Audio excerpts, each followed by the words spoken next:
Welcome, boxing nerds. I've been expecting you.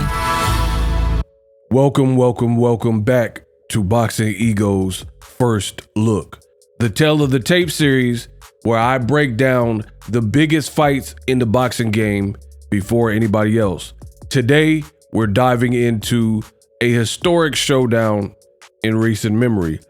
Canelo Alvarez versus Terence Bud Crawford. For pound greatness, that is what is on the line. Legacy, pride, and possibly the #1 spot. I'm coming for that #1 spot. Legacy, pride, all that. Now, this fight was a bit weird because of the weight class jumping, but there is an angle even for Canelo.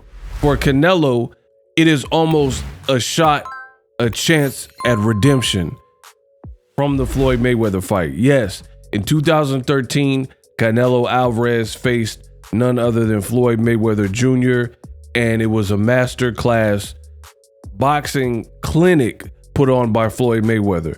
So now Canelo is fighting this generation, a top American great.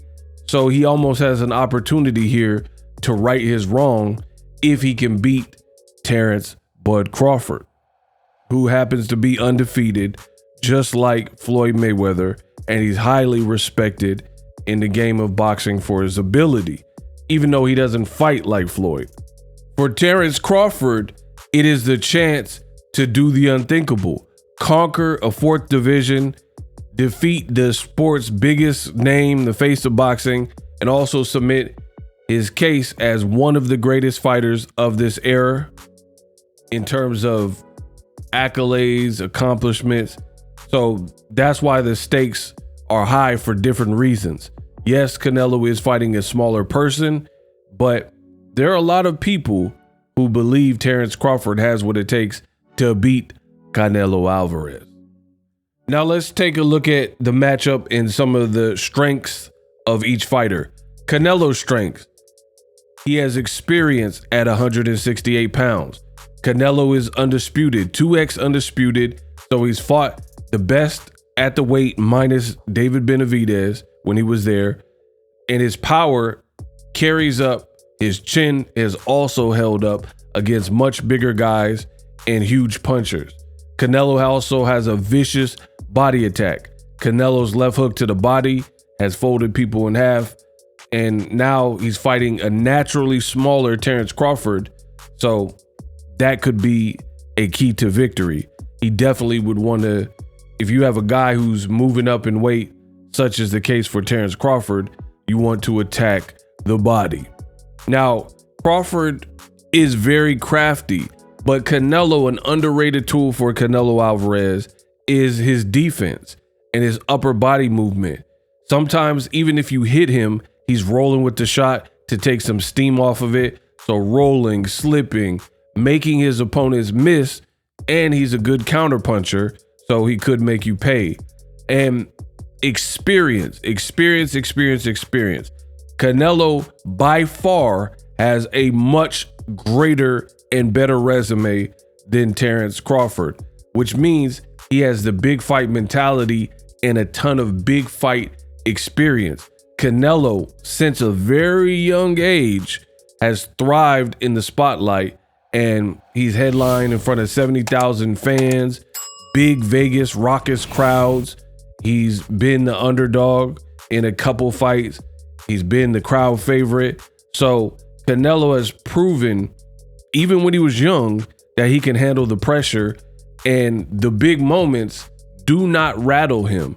So I think going into this fight with Terence Crawford, that is a great piece of experience that he brings into this fight.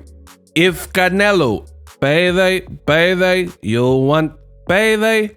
If Canelo can slow Terence Crawford down early and make the weight differential, the size differential, make his presence felt with body shots, use his size to cut off the ring, and make it a physical fight, Crawford may find himself in uncharted waters. Now, Crawford's strengths. Terence Crawford has the ability to switch hit better than pretty much anyone in the game. He can fight orthodox or southpaw seamlessly, which can befuddle and totally confuse his opponent with that very adjustment mid-fight. Guys think they're fighting one guy, and then in comes this other guy with a completely different style. And you could even argue he's better at being a southpaw, and left-handers always give fighters problems.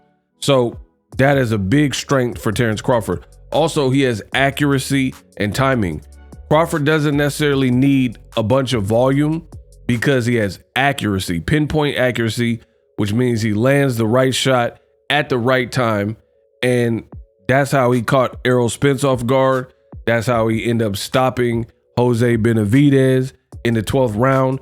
Other fighters who have faced Terence Crawford, such as Jeff Horn and Mean Machine, they have done interviews talking about this, saying Crawford, he's like a wizard in there and he knows how to place his shots.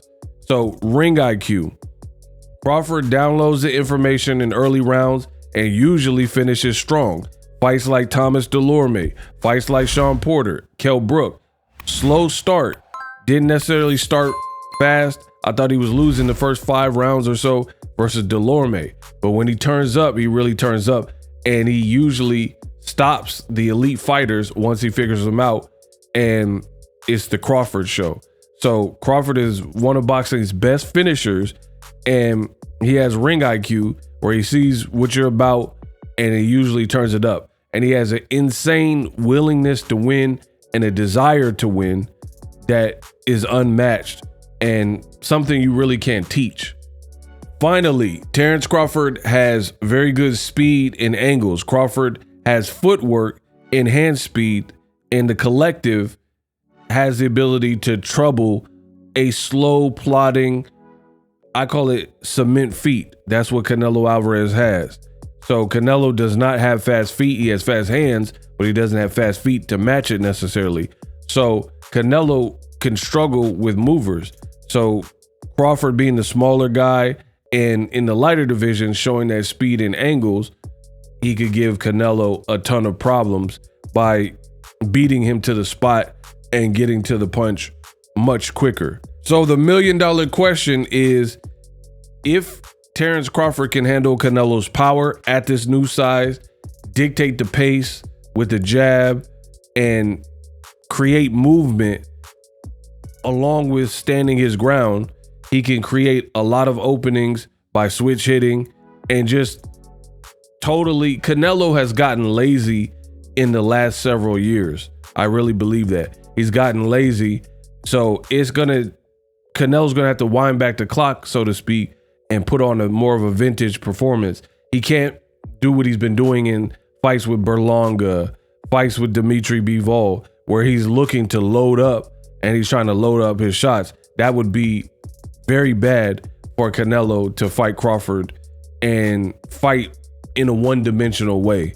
I don't think one-dimensional is gonna cut it. So Crawford, if he can outbox the bigger man, but the big question is, new weight, you moved up to 154, you struggled a bit versus Madrimov. Now you're moving up 2 more weight classes. So roughly in the last year or so, you're moving up 3 weight classes. And the big question, the $1 million question, can Terence Crawford take the shots coming back? He's acquitted himself very nicely, but that has been in the lighter divisions. Brand new territory here. So the key questions for this particular fight: can Crawford's chin hold up to Canelo's pressure, body attack, and his power as a veteran 168-pound undisputed champion? 2, will Canelo's slower foot speed, very slow, allow Crawford to dictate the range of movement and snake charm him? 3, does the size really matter? Crawford has bulked up for this particular fight. He looks a lot bigger. Can he maintain his speed and agility, all the things that made him a great fighter, 147 and below? Or will the skill level be vetoed and overridden by Canelo's physicality? These are some great questions. Finally, number 4, which man imposes their style first? All of the lights, all of the cameras, a fight on Netflix. This is their first time fighting on Netflix. Will the pressure get to either guy? This is not necessarily Canelo's biggest fight, but it definitely is Terence Crawford's biggest fight on a new platform. Does Canelo walk him down, or does Crawford surprise and frustrate Canelo with his movement and his ability to counter and his ability to switch hit? These are the questions the fans will find out on September 13th. Now let's look at Canelo versus Crawford, the tale of the tape. Canelo Alvarez has an impressive record of 63 wins, 2 losses, and only 2 draws. Terence Crawford, undefeated, 41 wins, no losses. Will Canelo and Terence Crawford his first loss? Age, Canelo is the younger fighter, 35 years old. Terence Crawford, 2 years older. However, after the fight, shortly after the fight in September, he will be 38. So he's pushing 38 now, but the exact date the fight happens, he'll be 37, a couple weeks after 38. Canelo listed at 5'7.5", Crawford slightly taller at 5'8" tall. The fight will take place at the super middleweight division, 168 pounds. No rehydration clause, no weight stipulations. Both fighters must weigh 168 or under, and then they're free to do what they want as far as rehydration and replenishing. Now, this is an important factor. Although Canelo Alvarez is the bigger man, Canelo Alvarez has the shorter arm. 70.5-inch reach for SAUL Canelo Alvarez. Terence Crawford, very athletic, moving up in weight, has a reach of 74 inches. So that could be an important factor. If Crawford is able to take Canelo's power, he does have the reach advantage. A lot of these stats, despite them being in 2 different weight classes, are fairly close. Age, pretty close. Height, very close. And then the reach, the advantage obviously goes to Terence Crawford. Reach and natural weight are the biggest discrepancies and disparities here. This fight is for the boxing purists. Skill versus skill, pride versus pride. Legacy on the line, Canelo Alvarez, the proven undisputed king at 168 pounds. In his way, Terence Crawford, the undefeated, pound for pound, some people even have him pound for pound #1. He's daring to shock the world again, similar to the Errol Spence fight. No matter what happens, this fight is destined to be remembered as one of the defining fights of modern boxing if it's done right. So what do you think? Does Canelo's power, his experience, overwhelm Terence Crawford? Or does Bud Crawford prove once again why he's one of the most complete fighters this sport has ever seen? Drop your comments below. Share this video. This has been Boxing Ego's first look, tale of the tape, Canelo versus Crawford. I'll see y'all in September. Live streaming can be tough, which is why I use StreamYard. Click the link in the description for StreamYard, which is an awesome tool that enables you to set up your stream with ease of use. Get great results with live streaming. It's what I use. Stream to social media with ease with StreamYard. Live streaming is here to stay. Engage with your audience using StreamYard. Great way to reach out to your audience and connect. So you need a tool that can do that.